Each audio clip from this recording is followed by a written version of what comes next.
اس وقت ہماری حالت ایک طرح کی نہیں ہوگی، اپنے اپنے اعمال کے مطابق ہو.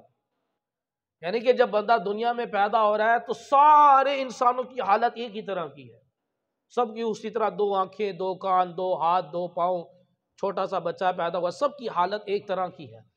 لیکن جب قیامت والے دن اٹھایا جائے گا تو سب کی حالت ایک طرح کی نہیں ہوگی، اپنے اپنے اعمال کی طرح کا اٹھایا جائے گا. نبی پاک صلی اللہ تعالی علیہ وسلم نے ارشاد فرمایا جو جس حال میں مرے گا اسی حال میں اٹھایا جائے گا. جو کفر کی حالت میں مرا کفر کی حالت میں اٹھایا جائے گا، جو شراب پیتے ہوئے مرا وہ شراب کے نشے میں اٹھایا جائے گا، جو جس حالت میں مرا اسی حالت میں اٹھایا جائے گا. جس طرح کا اس کا چہرہ ہے، جس حالت میں مرا اسی طرح قیامت میں ہوگا. اگر بندے کے پاس چہرے پر داڑھی ہے، زلفیں ہیں، تو قیامت والے دن اللہ کی بارگاہ میں اسی طرح زلفوں اور داڑھی کے ساتھ آئے گا. اگر کوئی نبی پاک صلی اللہ تعالی علیہ وسلم کی طرح کا حلیہ نہیں اپنایا، نہ چہرے پہ داڑھی ہے، جس طرح کا اس کا چہرہ ہوگا، جس طرح کے اس کے اعمال ہوں گے، اسی طرح سے وہ قیامت والے دن آئے گا. جو عمل کرتا ہوگا وہ عمل کرتا ہوا اٹھایا جائے گا.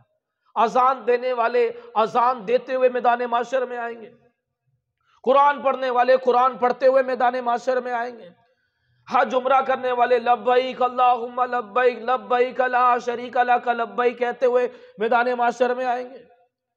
کوئی گانے گانے والا ہے وہ گانے گاتا ہوا میدان محشر میں آئے گا. کوئی جوا کھیلنے والا ہے تو وہ تاش کی پتیاں ہاتھ میں پکڑتا ہوا میدان محشر میں آئے گا. ہر بندہ جس صورت میں مرا ہے اسی صورت میں اٹھایا جائے گا. جو وہ اعمال کرتا ہوگا اسی اعمال کے ساتھ وہ میدان محشر میں آئے گا. علامہ ابن جوزی رحمۃ اللہ تعالی علیہ فرماتے ہیں کہ جب بندے کی موت آ جاتی ہے، اس کو جب تخت پر لٹایا جاتا ہے تو اس کے اعمال اس کے سرانے کھڑے ہو جاتے ہیں. عمل بھلے اچھے ہوں برے ہوں کوئی بھی، اس کے سرانے کھڑے ہو جاتے ہیں. پھر جب اس کو قبر میں اتارا جاتا ہے تو وہ عمل قبر میں بھی اس کے ساتھ جاتے ہیں. پھر جب قیامت والے دن اٹھایا جائے گا تو وہ عمل اس کے ساتھ ہوں گے اور انہی عملوں کے ساتھ وہ میدان محشر میں آئے گا. اب ہر بندہ غور کر لے کہ جب میں مروں گا تو میرے سرہانے کون سے اعمال کھڑے ہوں گے، اچھے یا برے. قیامت والے دن جب مجھے قبر میں اتارا جائے گا، قیامت تک جو مجھے قبر میں رہنا ہے، میرے ساتھ کون سے اعمال ہوں گے، اچھے یا برے. اور جب میں جو قبر سے اٹھا کر جب میدان محشر کی طرف آؤں گا تو کون سے اعمال میرے ساتھ ہوں گے. فرماتے ہیں جب لوگ قبر سے اٹھیں گے تو اس وقت ان کی اعمال بھی ان کے ساتھ اٹھیں گے. اگر بندہ فرما بردار ہو کر نیکیاں کرنے والا، گناہ سے بچنے والا ہو تو اس کے اعمال دنیا میں بھی اس کا ساتھ دیتے تھے، قبر میں بھی اس کا ساتھ دیں گے، قیامت والے دن بھی اس کا ساتھ دیں گے. برے اعمال بندے کو دنیا میں بھی نقصان پہنچاتے ہیں. یہ غم، یہ ٹینشنیں، یہ پریشانیاں، یہ بے چینیاں برے اعمال کی وجہ سے ہوتی ہیں. یہ دنیا میں نقصان ہے. وہی برے اعمال قبر میں اس کے ساتھ جائیں گے اور سانپ اور بچھو بن جائیں گے. وہی برے اعمال اب قیامت میں اس کے ساتھ آئیں گے.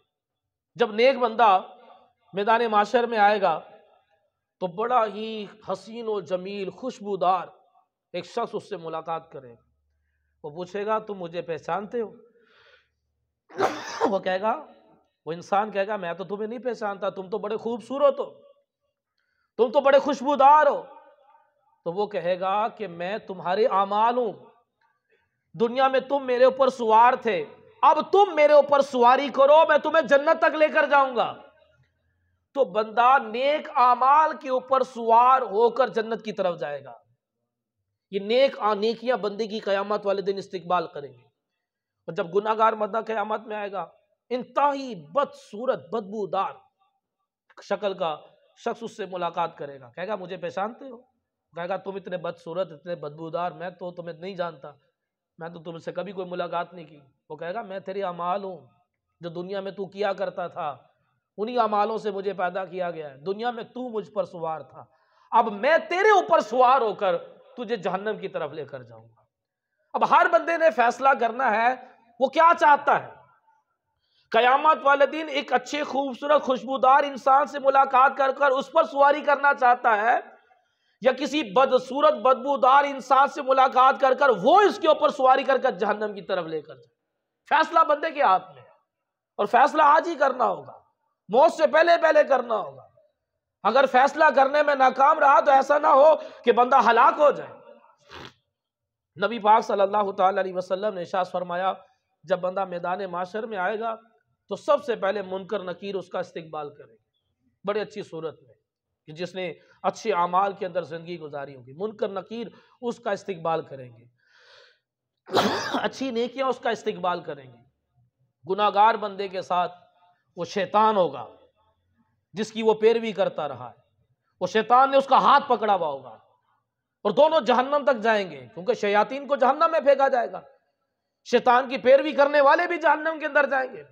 شیطان نے اس کا ہاتھ پکڑا ہوگا، اس وقت بندہ کہے گا کاش تیرے اور میرے درمیان مشرق مغرب کے برابر فاصلہ ہوتا، لیکن اگر آج شیطان سے تعلق توڑا ہوتا تو قیامت والے دن اتنا تعلق قائم نہیں ہونا تھا۔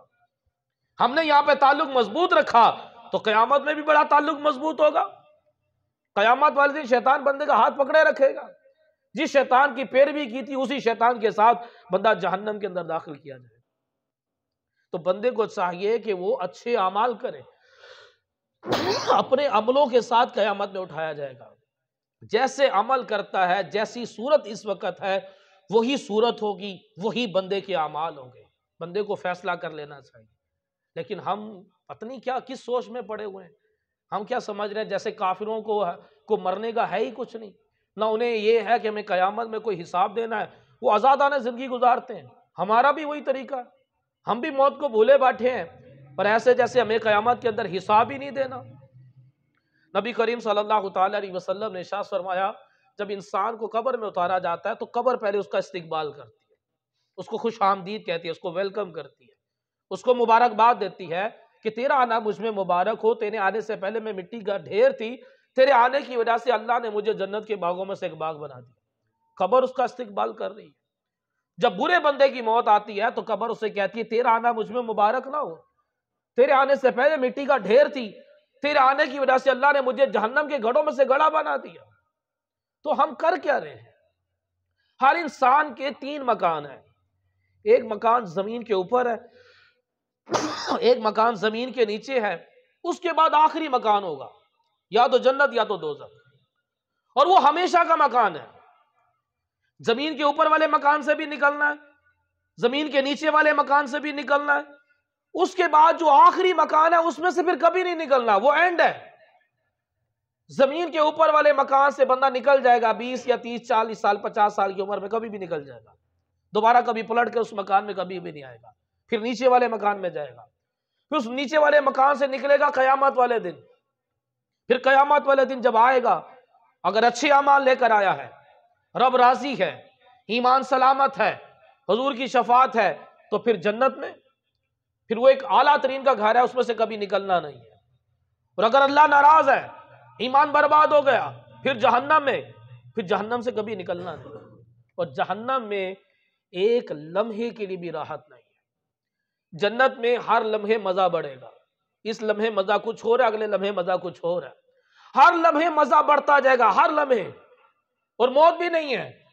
وہ جہنم کے اندر ہر لمحے عذاب بڑھے گا، ہے نا کہ ایک لمحے کے لیے عذاب رک جائے، ایک لمحے کے لیے عذاب رکنا تو دور کی بات، ہر لمحے عذاب میں اضافہ ہوگا، اس لمحے عذاب ہو رہا ہے، اگلے لمحے عذاب اور ہوگا۔